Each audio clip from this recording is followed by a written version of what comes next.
সম্মান নিয়ে বাঁচো। টাকার চেয়ে বড় আত্মসম্মান। পুরোটা শুনুন, ভালো লাগলে শেয়ার করুন। গ্রামের এক সাধারণ ছেলে, আরিফ। বাবা একজন দিনমজুর, মা মানুষের বাসায় কাজ করেন। ছোটবেলা থেকেই আরিফ শুনে এসেছে, মানুষ বড় হয় টাকায় না, সম্মানে। কিন্তু বাস্তবতা ছিল ভিন্ন।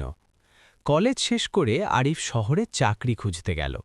অনেক চেষ্টা শেষে একটি বড় কোম্পানিতে চাকরি পেল। প্রথম দিন অফিসে ঢুকে সে বুঝল, এখানে মানুষকে নয়, পদবীকে সম্মান করা হয়। তার বস মিস্টার রহমান খুব কঠোর মানুষ।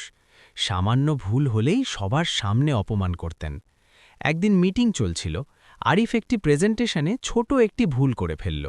মিস্টার রহমান সবার সামনে চিৎকার করে বললেন, এই ধরনের অযোগ্য লোকজন কোম্পানির নাম ডুবিয়ে দেয়। ঘরে থাকা সবাই চুপ। আরিফ মাথা নিচু করে দাঁড়িয়ে রইল। তার চোখে পানি চলে এসেছিল, কিন্তু সে নিজেকে সামলাল। সেদিন রাতে সে মায়ের কথা মনে করল। পেটের দায়ে কাজ করবি, কিন্তু সম্মান বিক্রি করবি না।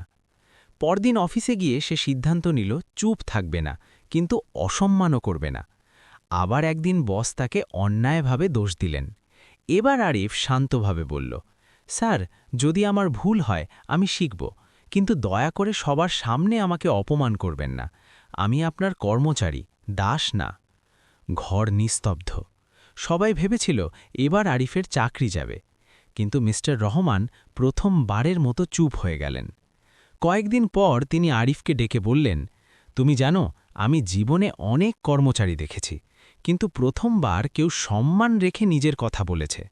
সেদিন থেকে অফিসে পরিবর্তন শুরু হলো। মিস্টার রহমান আর কারও সাথে খারাপ ব্যবহার করতেন না।